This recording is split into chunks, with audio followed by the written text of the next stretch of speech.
fears and rainy nights.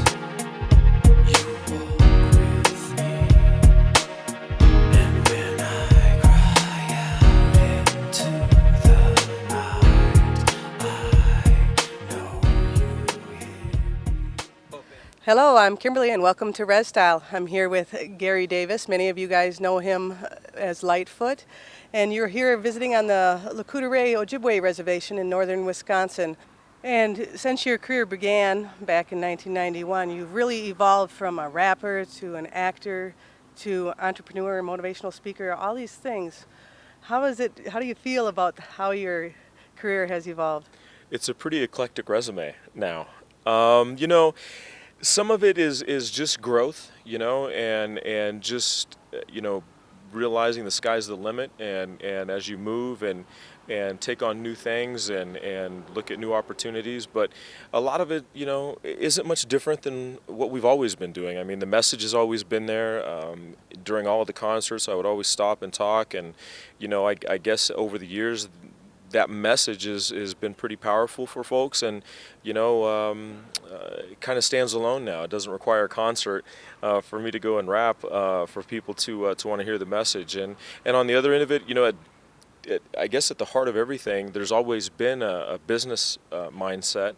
I didn't have capital to start off my businesses. I went and got a job, and when that wasn't enough money to get done what we needed to get done, I went and got another job, and I believed in it and believed in the vision, and self-capitalized, self-financed what we were doing, and move forward. And then when I started actually having stuff to sell and people actually wanted to buy it, I was able to go out and take that money and reinvest it and do more stuff and buy equipment and do bigger stuff. So, business has always been at the essence of everything, and I always watched my father do business. He was an entrepreneur. My grandfather was an entrepreneur.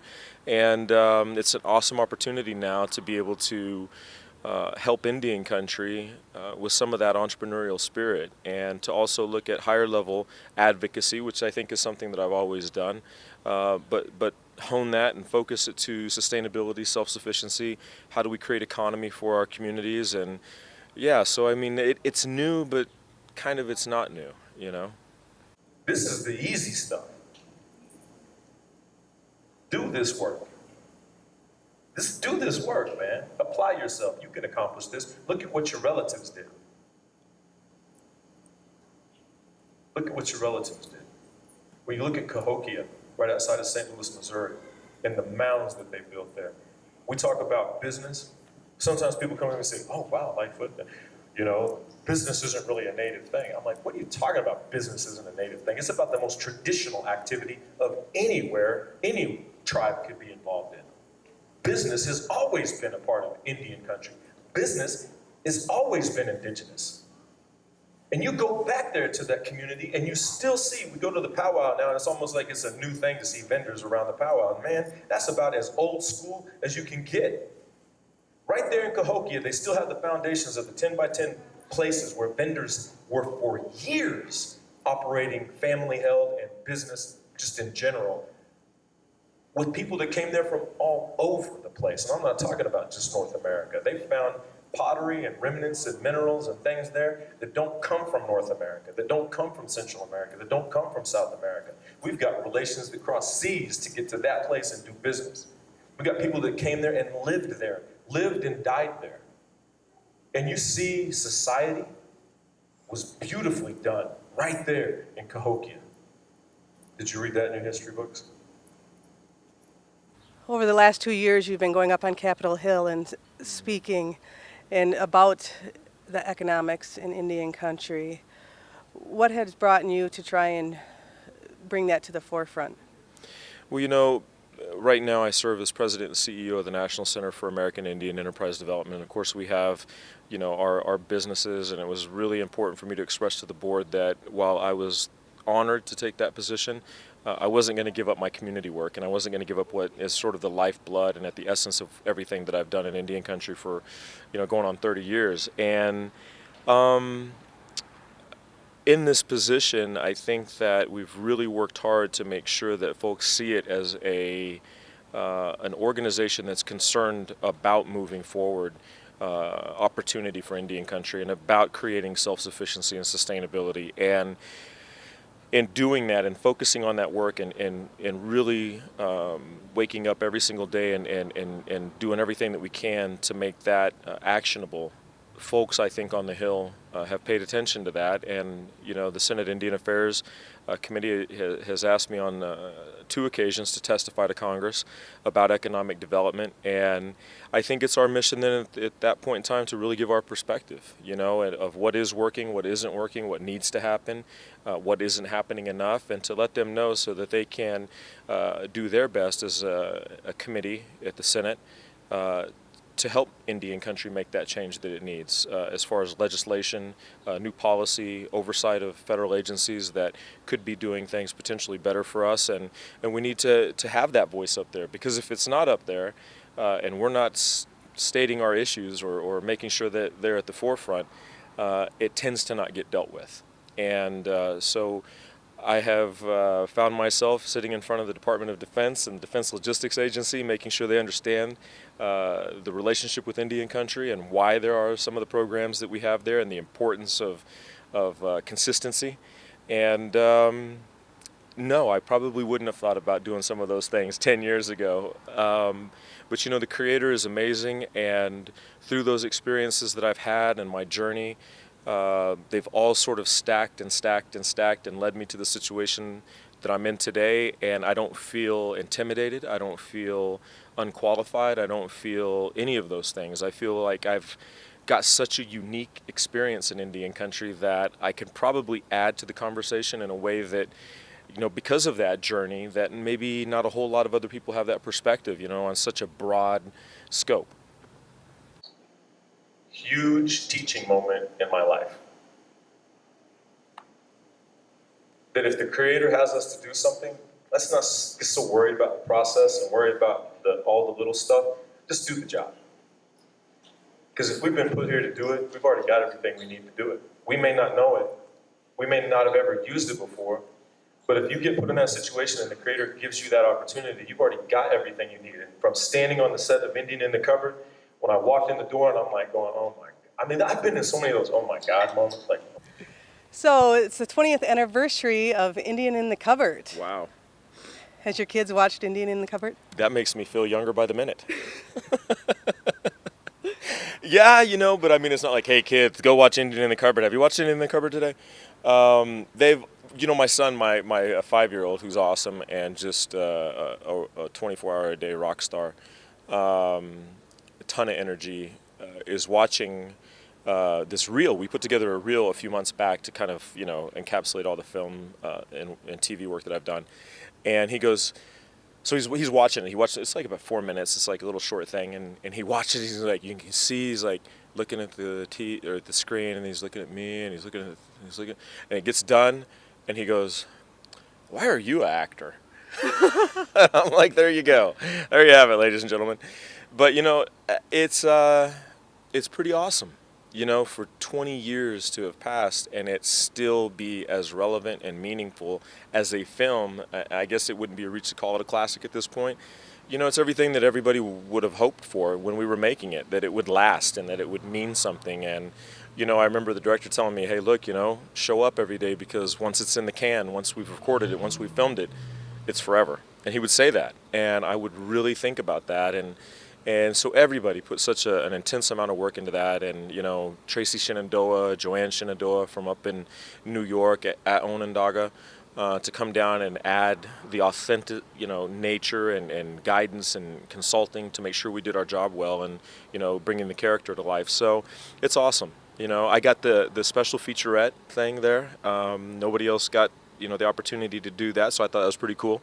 So there's like a 20-minute little small looking back retrospective thing that I did for Sony. And so it was cool. I'm excited about it. I think it's awesome. What does your future look like? What do you think that you're going to go in the next 20 years? Are you thinking about politics or just... Jeez. Yeah, I don't know. It's come up a couple of times. But, I have had such an awesome opportunity to really work across Indian country. I think that we'll have to look at what those opportunities are and, pray about it. I talk about that and encourage other people to do that. And of course, that'll be part of the process of us really, looking at that and deciding what that'll be. It just, arts, I think, there's that part of my life here in the last 3, 4, 5 years that I haven't really been able to focus on as much. It's been more business and more, consulting and doing stuff like that. And man, I've had so much music inside of me, and I've had so much that I want to do in film and in acting, and I just haven't had the chance, had the opportunity. And I want to get some of that out too. I want to do some of that. So I would say you could probably look, here in the near future for another album. I figure as long as Jay-Z can keep doing it, I'm good. So, and the fans have been asking for it. I mean, there's not probably a day goes by that somebody on Facebook or Twitter or somewhere doesn't ask about another album or ask about another project. And I'm excited about doing that. I want to do another project, and we will. So you can look for another album. All the music's on iTunes now. So folks can get that, and just the book. I've got a book, so that happens. Tell me about your book. People would always ask for the talks. They would always ask if we had it written down or if there was something there. And I thought to myself, I really want to do this in a meaningful way. And a lot of people, in talking with Carmen and us just sitting around and kind of kicking things around, it was very obvious to us that people didn't know a lot about my journey. They knew me, they knew the music, or they knew the film, but they didn't kind of know how it all came to pass, and they didn't know the struggle, and they didn't know my background, and they didn't know those things. And, we wanted to make the book be semi-autobiographical, but, enough, just enough so that it could show the relevance of how I've pushed through a lot of things so that it could be helpful to people and that they could, gather something and pull something from it and be motivated and inspired in their own way. And so the book's called The Medicine of Prayer. It's on iBooks, it's on Barnes & Noble, Amazon, and it's done really, really well. And I think it provides that perspective. But, it's not it's not a arrogant project. It was only enough, should we use my story to show folks that, I had to overcome a lot of stuff. I had to overcome, a lot of struggles growing up and with family and, all that kind of stuff. And I just kept my eyes focused moving ahead and really, made some mistakes and probably ended up getting into some relationships that I shouldn't have been in. And it was the Creator always being there for me, pushing me forward to get me on my path and get me going. And I think it really is when people come away from it, they're like, wow, you overcame some stuff to get where you're at. And I think it's funny to me because people sometimes they'll say, different, but other folks will come and they'll say, wow, so you got a movie and then you just started wanting to be a rapper? And I'm like, no, that's not it at all. So, I think the book accomplishes a lot of things, but, good stuff. And, I think it's a good read. It was always show up, go hard, 110%. No excuses. You have another chance. You have another opportunity. Yesterday is yesterday. Can't do nothing about that. Today is today. Tomorrow is tomorrow. You can change what you do right now moving forward. You have control over that. Some things we don't have control over. What you do, you've got control over it. All I want my life to serve as is a reminder that it's possible. Not everybody's going to do what I do. I understand that. I'm not going to do what you do. But whatever you've been born for, there's nobody on this earth that can stop it but you. And some of us do a pretty dang good job of it. Some of us do an excellent job of getting in our own way. Causing ourselves problems that shouldn't be problems. Causing ourselves issues that shouldn't be issues. Bringing negative crap, bringing stuff, and just piling it in front to where you got to now crawl over or go around stuff that you did. Don't do that. Whatever that means to you. Push forward. Push forward. And know that there is nothing, if the Creator has it for you, there is nothing on this earth that can stop you from getting there. And if you understand how to get out there on that road, identify your path and start going down that path, the next most important thing you need to know is what's your gas Where do you keep filling up your tank to keep going down that road? And some people think, I'm just going to get that job. I'm just going to get that degree. Or I'm just going to do this. Or I'm just going to do that. Yeah, those are all good things. And it's absolutely, potentially a part of what you're supposed to do on that path. But let me tell you something. That's not going to put gas in your tank. What's going to put gas in your tank is this. Pray, pray, pray, pray, pray, pray, pray, pray. You know, we still talk about these great folks like Geronimo. What do you think he did? They said that bullets would fall off of him. You don't think our Creator is an amazingly powerful Creator? You don't think that our Creator can make it rain when people pray for rain? You think our Creator can't make things happen when we humble ourselves and do things the right way and ask for that help? Have we gotten so lost that we forget the power of our Creator? The Creator can't help us build structures that never have been built on the earth and do it in a way that people sit there and scratch their head. How do we do that? That's what we come from. That's what we got to live up to. And every day we get closer to that. If you could leave us with two pieces of advice, one for the youth in Indian country and one for the entrepreneurs, what would that be? You know, I can't talk enough about entrepreneurship. It's one of the things that makes me most passionate about what I do right now for the National Center. And I know what entrepreneurship has provided me: opportunity, possibility. You know, if I work really, really hard, I see a return eventually for that effort and that energy, and it's just provided me so much in my life, and it did that for my father and my grandfather, so I'm an advocate for it all day long. So, you know, believe in your dreams and don't let anybody tell you it's not possible. And if you see something, you know, make sure you do your work, develop your plan, you know, understand your marketplace, know your product.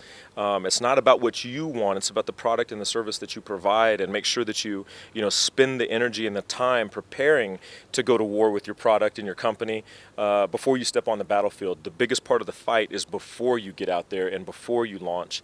You got to do that work, and when you do it right, and when you do it and provide a service that maybe somebody's not doing right kind of the way that you would do it, you see success, and it'll come for you, and it'll provide you and your family opportunity. And I think that's where, for Indian country, we talk about economy a lot of the time. We're never going to see economy until we have entrepreneurs. You know, people have to have businesses in the community to be able to keep the money in the community.